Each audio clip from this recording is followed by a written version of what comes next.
అందరికీ నమస్కారం. జిహెచ్ఎంసీ ఎలక్షన్లు వచ్చినాయి. ఇప్పుడు ఓటు హక్కు అంటే తెలియని వాళ్ళు లేరు, మళ్ళీ చెప్పాల్సిన అవసరం లేదు. మహత్తరమైన అవసరం, టైము. ఈ జిహెచ్ఎంసీ ఎలక్షన్లో రేపు 1వ తారీఖు జరగబోతుంది. మీరందరూ కూడా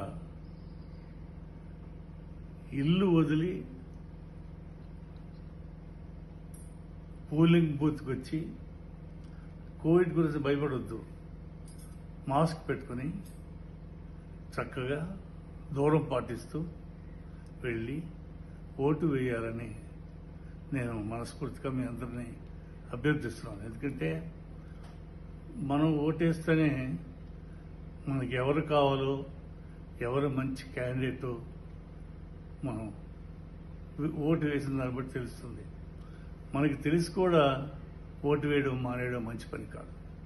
అంచేత మీరు అందరూ వెళ్ళి పోలింగ్ బూత్ దగ్గర ఓటు వేయండి. మీ ఓటు హక్కును వినియోగించుకోండి.